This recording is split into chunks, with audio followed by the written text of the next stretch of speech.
Olá! Neste primeiro momento, nós iremos abordar esse assunto que é base para todo o processo de intervenção, todo o acompanhamento de vocês, pais. Nós falaremos aqui sobre a interação dos pais com seus filhos.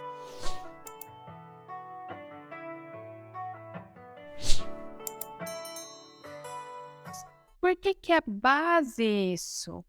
Porque, por vezes, tudo que nós olhamos nas redes sociais, né, tudo que os pais são cobrados, é que, em primeiro momento, o pai precisa estar dentro de casa estimulando o seu filho com atividades acadêmicas. E quem são essas atividades acadêmicas?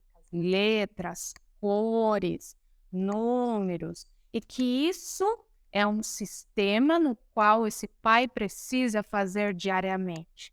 Mas não é isso que as pesquisas, né, e que toda a base aí científica nos mostra de resultado positivo, porque pode estar gerando justamente mais angústia, exata, mais conflitos, porque por muitas vezes a manifestação do autismo para aquela criança está severa, tem um nível de suporte substancial. Então, a angústia está: como que eu vou brincar de encaixe se ele não compreende esses movimentos, essa funcionalidade desse objeto? E aí eu entro no processo de intervenção. Aí eu me coloco na posição dos pais, que é muitas vezes o que a gente observa aqui no ambiente, é que o pai chega com toda essa angústia. Eu preciso estimular, eu preciso potencializar, ele precisa saber das cores, eu preciso saber o que fazer em casa. Mas o pai não sabe interagir, que é, como a Andreane trouxe, é algo que acontece muito, até porque eu tenho uma afetação social de interação.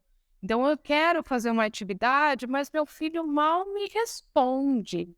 Então está aqui o objetivo do nosso primeiro momento com vocês, a trazer algumas reflexões, algumas sugestões. Vocês precisam estar atentos para tentar essa interação com o seu filho, para tentar estimular esses primeiros contatos, para aí sim conseguir depois levar as atividades lá dos terapeutas para casa e generalizar, né? O que que é generalizar? É eu criar situações que eu possa colocar uma atividade mais estruturada, mais acadêmica lá em casa. Mas antes disso, nós precisamos falar e precisamos potencializar essa interação filhos e pais. Então, o objetivo não é sistematizar aprendizado em casa, e sim criar oportunidades neste ambiente. Primeiro ponto importante, vocês estão vendo, estou tocando um item, uma casinha. Então, o ponto aqui é: escolha e busque itens que o seu filho goste muito. Então, aqui tem uma casinha que é algo estruturado e funcional para uma interação.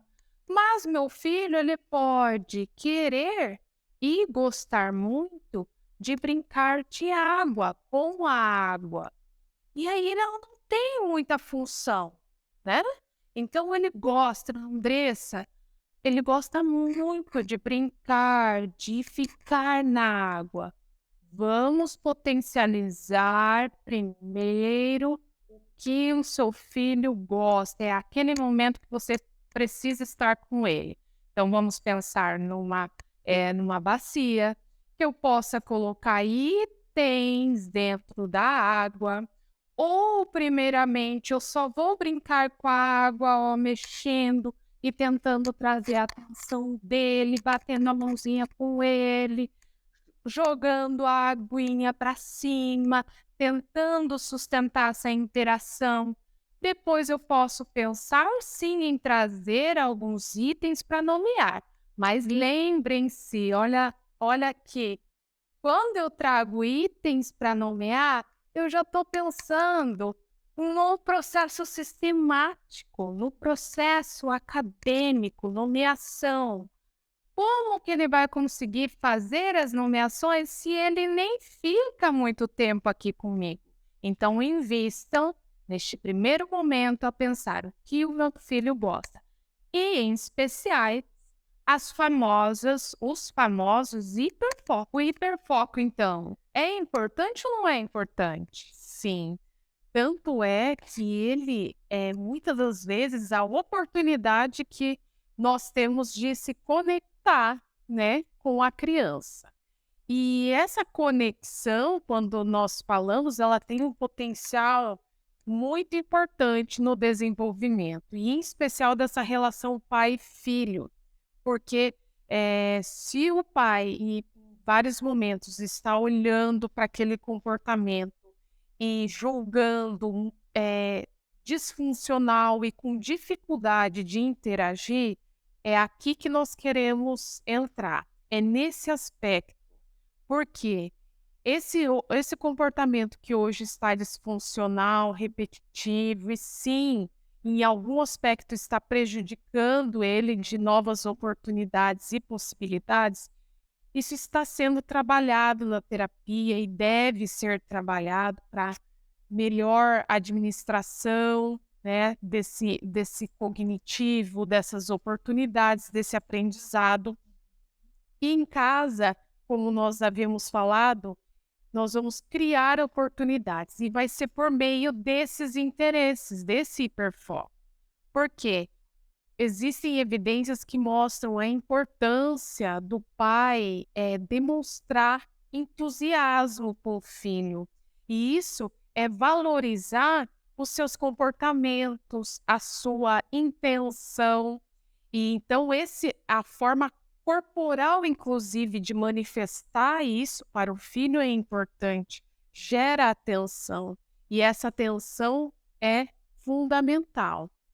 Demonstrar entusiasmo, dar opções, cuidar para que as oportunidades de casa não sejam demandas, né? Às vezes nos colocamos nesse pensamento de que precisamos sistematizar, precisamos aproveitar todas as oportunidades para ensinar.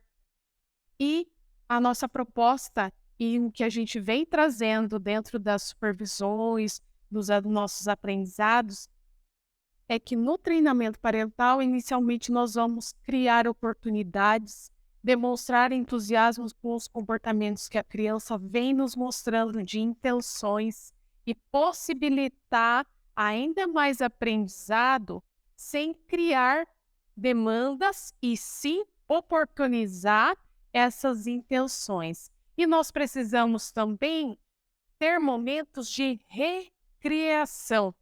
E isso é em casa, é nesse ambiente com o seu filho. Estar para ele e transformar esse momento divertido, recreativo, que tenha muitas possibilidades e que não seja enrijecido por esse pensamento de estar o tempo todo ensinando, vai ser muito importante para os aspectos emocionais e de interação positiva em casa. E nós temos aqui pais também que já vivenciaram esse processo de interação, que já tiveram que estreitar mediante ao hiperfoco e depois com outras elaborações, que sim, também agora está numa fase mais direcionada em ajudar no processo de alfabetização. Então, devemos pensar sempre, cada criança tem o seu objetivo e por isso aqui nós não vamos falar para o João, para o Pedro, para o Miguel. Nós vamos falar do processo importante, essencial para começar toda essa estimulação da criança e ser o mais assertivo possível. Agora vamos pensar no exemplo. Vamos pensar lá naquela pedra, né? Então, meu filho gosta muito das pedrinhas que ficam lá no quintal. É por aí que eu preciso pensar nessa interação, ok? Vamos pensar que nós temos que ir até esse local com nossos filhos, né? Então, se é o interesse dele, se ele sempre está se direcionando para lá, eu não vou fazer um movimento contrário. Eu não vou pedir para que ele pegue outros itens que ele não goste. É por lá que eu vou iniciar. Como, Andressa? Eu vou brincar com isso, com as pedras, né? Então é por ali que eu posso brincar, às vezes, de colocar uma pedra em cima da outra e olha, é minha vez, agora é sua vez. Pega essa pedrinha, vamos levar junto pro papai. Corre, corre, corre, corre. Uma pedrinha pro papai, que legal! Eu coloco aqui na frente, agora, filhão, vamos junto, coloca também. Imitação. Faz igual a mamãe, ó. Coloca um na frente, outro. E aqui, percebam que eu não estou falando o tempo todo, vamos fazer o número 1, ou vamos fazer desta forma. Não, eu estou tentando vias de interação.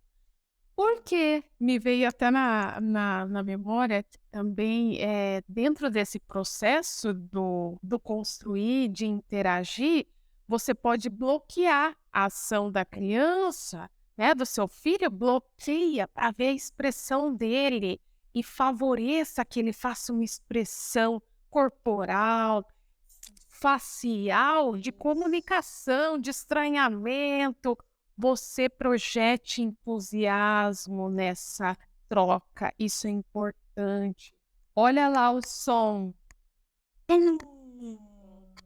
Você não está pedindo para ele fazer som. Ele ainda não consegue, talvez, mas você está fazendo sonzinho para ele. Está colocando som, está dando modelo, então pum, pum, pum. Chama o papai, vamos jogar pum, pum, pum. Eu faço som, eu dou intenções e eu interajo e provavelmente consiga, né, uma atenção maior dele, porque nós estamos mediante ao item de interesse. Posso sair disso? Sim, depois a intenção é nós elaborarmos que ele brinque com os itens funcionais. E isso vai acontecer com uma terapia especializada e junto com as orientações para casa. No entanto, agora voltamos e reafirmamos. Olhem para essas situações. Vamos pensar no segundo objetivo importante? Essas atividades precisam ser simples. E é tudo isso que nós estamos falando. Ah, Andressa, mas meu filho ele gosta de chutar a bola o tempo todo. Ele só fica chutando a bola, só, ou jogando a bola. É aqui que nós vamos começar nessas atividades simples, com água, com a bola, se ele gosta, com a pedrinha, tudo que seja simples é o que vocês precisam promover em casa. Mas se ele está aprendendo a sentar na terapia, eu posso brincar de bola? Eu posso brincar dessa forma dinâmica? Deve promover, porque nós sabemos que o sentar, nível de atenção, isso tudo depende da faixa etária da criança. E ela é estruturada para algumas interações específicas. O brincar com a bola está olhando muito para a interação e não o nível de atenção. Aqui agora nós não queremos nível de atenção e organização corporal. Nós queremos interação. Eu preciso estreitar cada vez a minha interação com meu filho para que eu consiga depois pedir para ele sentar, fazer uma atividade, porque aí ele vai conseguir receber as minhas instruções. E eu trouxe isso porque por muitas vezes a gente escuta culpa, uma palavra e um sentimento que vem muito para as famílias de culpa. Ah, eu não colocava ele em situações para sentar, por isso que ele não sabe sentar, ou propriamente dentro da terapia eles estão ensinando o sentar, que é apropriado e importante para o seu desenvolvimento, mas em casa eu não consigo, eu me sinto culpada. E a culpa, ela não pode ser preponderante dentro desse cenário, né? Você vai ter o acolhimento, as orientações para fazer o melhor possível dentro do seu contexto, nas oportunidades que forem viáveis, né, e oportunas. Mas não deixem de brincar, não deixem de favorecer momentos recreativos, animados, divertidos, e eles são dinâmicos. Toda brincadeira é muito dinâmica e deve ser, tá? E favoreça isso em casa e não fique se culpando ou em alguns momentos enrijecendo as situações só pensando na habilidade. E aí nós falamos de olhar para o seu interesse, que essa brincadeira seja simples e não só olhando habilidades, né? Que seja simples, interativa. Um outro ponto importante é que nós estejamos atentos às nossas falas serem breves, assertivas, né, e bem direcionadas. Vocês já devem ter ouvido falar sobre isso, e sim, isso é muito importante. Então, quando eu estou com meu filho que ainda tem uma linguagem mais limitada, então entende pouco, executa pouco, nós temos que sim falar de forma mais breve, mais direta. Mas por que, Andressa? Porque a linguagem dele ainda não é o suficiente para entender tudo que eu vou falar. Então, se eu fizer uma fala muito complexa, ele não vai conseguir entender e aquilo também não será uma fonte de interação e muito menos uma fonte de estímulo. Então, quando eu falo para ele, olha, uau, pedra, em vez de filho, vamos brincar com a pedra que você gosta muito? Ah, quanta coisa para aprender, eu nem entendi. Então, quando eu falo só pedra, coloquei expressão e chamei a atenção, isso gera para ele uma conexão no qual ele pode aprender a palavra, o item, de uma forma mais fácil. Então, você está estimulando? Está estimulando.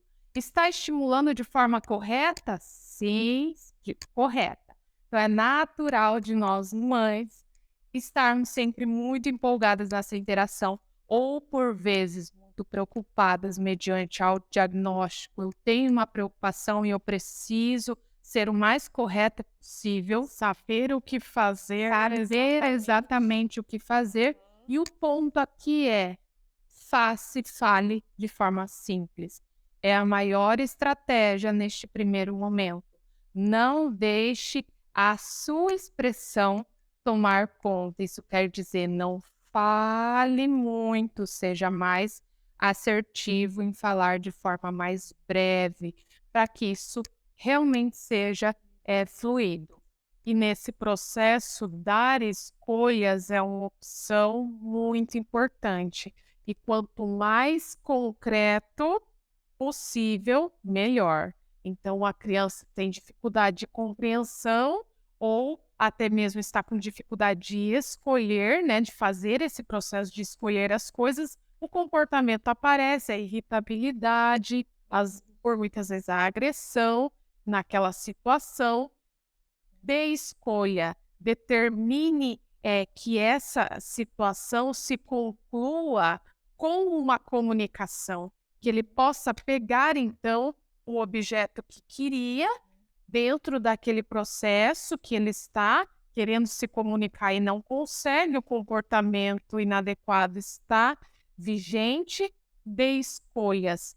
Dessa forma, você ainda está sob o controle da situação, porque uma vez que eu dou escolhas, eu determinei quais são as opções, e a criança, de forma funcional, se comunica e conclui aquele processo de uma forma mais adequada, comunicação, né? Então, dentro dessas interações, o abstrato, tudo que você fala e projeta de longe, de coisas que não estão aqui, pode ser muito difícil para a criança.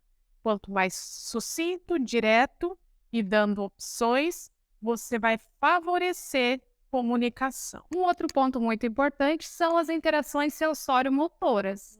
Mas o que são essas interações sensório-motoras? Elas são interações propriamente motoras que nós fazemos com os nossos filhos. Então, lembra aquele jogo de brincadeira? Levantar ele, 2, 3 e... Olha só, esse "e", você pode conseguir um olhar, você pode conseguir uma expressão, você pode conseguir uma vocalização ou uma fala do "já". "Sim, é por aqui que eu preciso explorar". Então ele adora vir nas minhas costas. Por vezes eu acho isso ruim, porque ele vem, ele fica se movimentando, é só isso que ele faz, e daí eu tiro, ele vem de novo. Explore isso. Isso é um interesse. E é sim muito trabalhado dentro da terapia, né? Então façam isso em casa. A criança vem, olha só aqui o meu jogo. 1, 2, 3. Uau! Tive um contato visual. De novo, 1, 2, 3. Fiz uma expressão. 1, 2, 3. Mas Andressa, aqui você já está estruturando palavras. Não, eu estou interagindo, a base é interação. O problema é se você está 1, 2, 3, diga, diga, direcionando. Esquiar, parar a interação porque a criança não correspondeu da forma que você estava esperando. Isso está dentro de um programa, isso está bem elaborado pelos terapeutas e sim, existirá um momento, voltamos a dizer, que vocês vão levar a oportunidade desses aprendizados mais estruturados para a criança fazer em casa e devem levar para que ela possa generalizar. Mas agora, só queiram essa interação. Ver o que o seu filho pode conseguir associar com você mediante essa interação corporal. O último item aqui para vocês é estar paciente e flexível. O que é isso, Andriane? É esse processo que envolve, sim, e não sejamos hipócritas de que tudo vai ser fácil, que o que hoje a gente trouxe pode já surtir efeito, de que o caso, né, já vai prosperar de um dia para o outro. Nós sabemos das condições, entendemos e aqui estamos sensíveis a essas emoções que envolvem o contexto de casa. No entanto, não podemos deixar de valorizar a paciência, a flexibilidade, porque são condições importantes para que a gente prossiga construindo e progredindo na terapia, né? Então, esse processo de confiança, de coordenar as informações com os terapeutas, de ouvir e de compartilhar desafios, né? E incômodos que tem no dia a dia, eu fico irritada com a vocalização que ele faz. É muito persistente, está muito frequente, eu fico irritada. E está tudo bem sentir essas emoções. Contudo, de que forma podemos auxiliar e ajudar para que transformemos essa situação, né, que está incômoda em oportunidades de aprendizado para a criança e que esse contexto fique ainda melhor dentro das possibilidades de cada família. Então, os comportamentos, eles devem ser, sim, levados muito a sério e devem ser considerados como também oportunidade de olharmos para nós, de trabalharmos quanto pais essa flexibilidade de que preciso estar participativo o suficiente, o que eu posso agora, mas prosperando, sempre de uma forma positiva em relação às qualidades e às características que o meu filho possui, sem muita comparação, sem muita projeção, e sim aproveitando o agora, a forma que hoje ele se comunica, a forma que hoje eu estabeleço essa interação E as ela é oportunidades. fundamental. Isso. E as oportunidades. Por isso que nós fechamos esse vídeo trazendo para vocês. Olhem para essas oportunidades, que por vezes não são vistas e são a base de todo o processo inicial da casa e da interação da criança com a família e com todas as habilidades que ela precisa desenvolver para frente.